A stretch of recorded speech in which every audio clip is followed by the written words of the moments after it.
چین کے خود مختار علاقے تبت میں 7.1 شدت کا زلزلہ، متعدد عمارتیں زمین بوس، 32 افراد ہلاک، 38 زخمی ہو گئے۔ زلزلے کے جھٹکے نیپال، بنگلہ دیش اور بھوٹان میں بھی محسوس کیے گئے۔ سپریم کورٹ آئینی بینچ میں فوجی عدالتوں سے متعلق کیس کی سماعت، انتخابی دھاندلی سمیت تمام کیسز بغیر کارروائی ملتوی کر دیے گئے۔ جسٹس امین الدین خان نے کہا، آئینی بینچ آج صرف فوجی عدالتوں کا کیس سنے گا۔ بانی پی ٹی آئی کی 6 مقدمات میں عبوری ضمانت میں 28 جنوری تک توسیع۔ ڈسٹرکٹ اینڈ سیشن کورٹ اسلام آباد نے بشریٰ بی بی کی حاضری سے استثناء کی درخواست منظور کر لی۔ بشریٰ بی بی کی درخواست ضمانت پر فیصلہ نہ سنایا جا سکا۔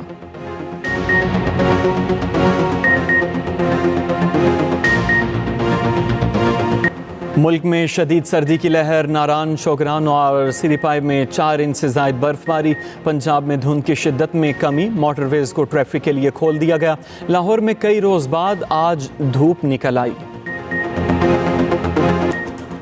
کراچی میں اسکواش انڈر 23 ورلڈ چیمپئن شپ کی پری لانچنگ تقریب، وزیر اعلیٰ سندھ مراد علی شاہ کی بطور مہمان خصوصی شرکت۔ اسکواش انڈر 23 ورلڈ چیمپئن شپ رواں سال پاکستان میں منعقد ہوگی۔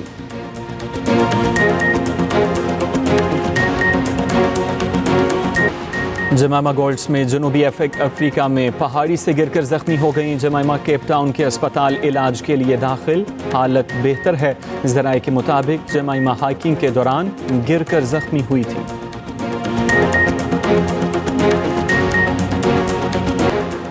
امریکی کانگریس نے ڈونلڈ ٹرمپ کی بطور امریکی صدر کامیابی کی باضابطہ توثیق کر دی۔ نائب صدر کیملا ہیرس نے ڈونلڈ ٹرمپ کی جیت کی توثیق کا اعلان کیا۔ اور روس سمیت دنیا بھر میں آرتھوڈاکس مسیحی برادری آج کرسمس کا تہوار منا رہی ہے۔ روسی صدر ولادیمیر پوٹن نے ماسکو کے گرجا گھر میں دعائیہ تقریب میں شرکت کی۔ چین کے خود مختار علاقے تبت میں 7.1 شدت کا زلزلہ۔ چینی میڈیا رپورٹس کے مطابق زلزلے سے متعدد عمارتیں گر گئیں، 32 افراد کے ہلاک ہونے کی اطلاعات، ہلاکتوں میں اضافے کا خدشہ۔ زلزلے کے جھٹکے نیپال، بنگلہ دیش اور بھوٹان میں بھی محسوس کیے گئے ہیں۔ آپ کو بتا رہے ہیں، چین کے خود مختار علاقے تبت میں 7.1 شدت کا زلزلہ۔ چینی میڈیا رپورٹس کے مطابق زلزلے سے متعدد عمارتیں گر گئیں، 32 افراد کے ہلاک ہونے کی اطلاعات، ہلاکتوں میں اضافے کا خدشہ۔ زلزلے کے جھٹکے نیپال، بنگلہ دیش اور بھوٹان میں بھی محسوس کیے گئے ہیں۔ چین کے خود مختار علاقے تبت میں 7.1 شدت کا زلزلہ۔ سپریم کورٹ آئینی بینچ میں فوجی عدالتوں سے متعلق کیس کی سماعت، انتخابی دھاندلی سمیت تمام کیسز بغیر کارروائی ملتوی کر دیے گئے۔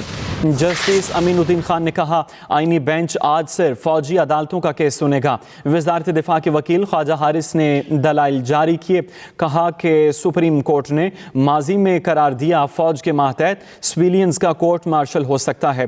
جسٹس جمال مندوخیل نے استفسار کیا، وزارت دفاع ایگزیکٹو کا ادارہ ہے، ایگزیکٹو کے خلاف اگر کوئی جرم ہو تو کیا وہ خود جج بن کر فیصلہ کر سکتا ہے؟ آئین میں اختیارات کی تقسیم بالکل واضح ہے، ایگزیکٹو عدلیہ کا کردار ادا نہیں کر سکتا۔ آپ کو بتا رہے ہیں کہ سپریم کورٹ آئینی بینچ میں فوجی عدالتوں سے متعلق کیس کی سماعت، انتخابی دھاندلی سمیت تمام کیسز بغیر کارروائی ملتوی کر دیے گئے۔ جسٹس امین الدین خان نے کہا، آئینی بینچ آج صرف فوجی عدالتوں کا کیس سنے گا۔ وزارت دفاع کے وکیل خواجہ حارث کے دلائل جاری، موقف اختیار کیا۔ سپریم کورٹ نے ماضی میں قرار دیا فوج کے ماتحت سویلینز کا کورٹ مارشل ہو سکتا ہے۔ جسٹس جمال مندوخیل نے استفسار کیا، وزارت دفاع ایگزیکٹو کا ادارہ ہے، ایگزیکٹو کے خلاف اگر کوئی جرم ہو تو کیا وہ خود جج بن کر فیصلہ کر سکتا ہے؟ آئین میں اختیارات کی تقسیم بالکل واضح ہے، ایگزیکٹو عدلیہ کا کردار ادا نہیں کر سکتا۔ بانی پی ٹی آئی کی 6 اور بشریٰ بی بی کی ایک کیس میں عبوری ضمانت میں 28 جنوری تک توسیع کر دی گئی ہے۔ ڈسٹرکٹ اینڈ سیشن کورٹ اسلام آباد نے بشریٰ بی بی کی حاضری سے استثناء کی درخواست منظور کر لی ہے۔ اہم خبر ہے، آپ تک پہنچا رہے ہیں۔ بانی پی ٹی آئی کی 6 اور بشریٰ بی بی کی ایک کیس میں عبوری ضمانت میں 28 جنوری تک توسیع کر دی گئی ہے۔ ڈسٹرکٹ اینڈ سیشن کورٹ اسلام آباد نے بشریٰ بی بی کی حاضری سے استثناء کی درخواست منظور کر لی ہے۔ آپ کو اپڈیٹ کریں کہ بانی پی ٹی آئی کی 6 اور بشریٰ بی بی کی ایک کیس میں عبوری ضمانت میں 28 جنوری تک توسیع کی گئی ہے۔ ڈسٹرکٹ اینڈ سیشن کورٹ اسلام آباد نے بشریٰ بی بی کی حاضری سے استثناء کی درخواست منظور کر لی۔ امریکی ایوان نمائندگان کا کانگریس نے ڈونلڈ ٹرمپ کی بطور امریکی صدر کامیابی کی باضابطہ توثیق کر دی ہے۔ نائب صدر کیملا ہیرس نے اعلان کیا ہے کہ نومبر 2024 کے صدارتی انتخابات میں ان کے حریف ڈونلڈ ٹرمپ کامیاب رہے۔ امریکہ میں صدارتی انتخابات کا نتیجہ ایگزٹ پولز کی صورت میں عام طور پر اگلے روز ہی آ جاتا ہے، تاہم باضابطہ اعلان کانگریس کرتی ہے۔ 6 جنوری 2021 کو ڈونلڈ ٹرمپ کے حامیوں نے کانگریس پر حملہ کر کے بائیڈن کی توثیق کرنے کی کوشش کی تھی، جبکہ اس واقعے سے پہلے صدارتی امیدوار کی باضابطہ کامیابی کے اعلان کو اتنی اہمیت نہیں دی جاتی تھی۔ بانی پی ٹی آئی کی سابقہ اہلیہ جمائمہ گولڈ سمتھ جنوبی افریقہ میں پہاڑی سے گر کر زخمی ہو گئیں۔ جمائمہ گولڈ سمتھ کو کیپ ٹاؤن کے اسپتال لے جایا گیا، جہاں ان کی حالت بہتر بتائی گئی ہے۔ ذرائع کے مطابق جمائمہ گولڈ سمتھ ہائیکنگ کے دوران زخمی ہوئی تھیں، جبکہ تازہ جاری کردہ تصاویر میں انہیں ویل چیئر پر اور بیساکھیوں کے ساتھ دیکھا جا سکتا ہے۔ جمائمہ اپنے 2 بیٹوں سلیمان اور قاسم کے ساتھ لندن میں رہائش پذیر ہیں، تاہم سال نو کے موقع پر جنوبی افریقہ میں موجود تھیں، جہاں پر یہ واقعہ پیش آیا ہے۔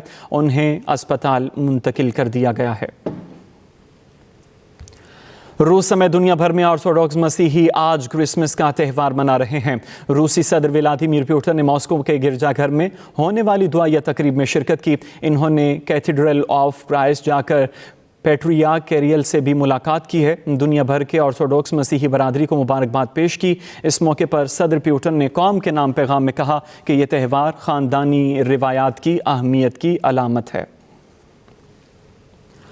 اور خبر آپ کو دیں کہ پنجاب میں لاکھوں بوری غیر معیاری سرکاری گندم کی نکاسی گلے کی ہڈی بن گئی ہے۔ محکمہ خوراک غیر معیاری گندم کی فروخت کے لیے فلور مل سے تحریری معاہدے کرنے پر مجبور۔ راولپنڈی کی فلور ملز اور محکمہ خوراک کے درمیان طے پانے والا معاہدہ منظر عام پر آ گیا ہے۔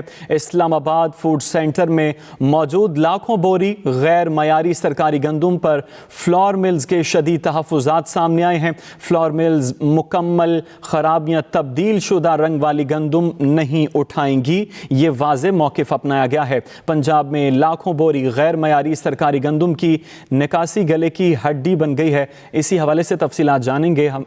رمضان آصف ہمارے ساتھ ہیں۔ رضوان اپڈیٹ کیجیے گا اس حوالے سے۔ جی، محکمہ خوراک پنجاب نے گزشتہ ہفتے سرکاری گندم کی نکاسی کا آغاز کیا ہے۔ اس وقت محکمہ خوراک پنجاب کے پاس 22,70,000 ٹن سرکاری گندم موجود ہے۔ اس حوالے سے انکشافات سامنے آئے ہیں کہ بہت سارے شہروں میں سرکاری گندم کا معیار جو انتہائی ناقص ہے، جس کی نکاسی کے لیے محکمہ خوراک کے اہلکار جو ہے مقامی فلور ملز کے ساتھ انڈر ہینڈ ڈیلز کر رہے ہیں، ان کے ساتھ معاہدے کر رہے ہیں۔ اس حوالے سے جو معاہدہ سامنے آیا ہے وہ راولپنڈی کے فلور ملز اور محکمہ خوراک کے درمیان ہے۔ یہ تحریری معاہدہ ہے جس کے اوپر ڈسٹرکٹ فوڈ کنٹرول راولپنڈی اور صوبائی چیئرمین فلور مل ایسوسی کے دستخط ہیں۔ اس معاہدے کے تحت یہ طے پایا ہے کہ اسلام آباد فوڈ سینٹر 3 میں موجود لاکھوں بوری غیر معیاری سرکاری گندم جو ہے اس کا صرف 30% جو ہے فلور ملز اٹھائیں گی، جبکہ 70% گندم جو فلور مل کی مرضی کے مطابق اس کے سینٹر سے ادا کی جائے گی۔ جو فلور ملز ہیں وہ بیگ میں جمع کرائے گئے چلان کے مطابق مکمل وزن میں گندم حاصل کریں گی، کسی قسم کا اضافی وزن جو ہے وہ نہیں کٹوائیں گی۔ اس کے ساتھ ساتھ جو سرکاری کانٹے ہیں جن کے اوپر گندم کا وزن کیا جاتا ہے، وہاں پر سرکاری گندم کے وزن میں ہیرا پھیری روکنے کے لیے محکمہ خوراک کے ساتھ ساتھ فلور ملز کے نمائندے بھی موجود ہوں گے۔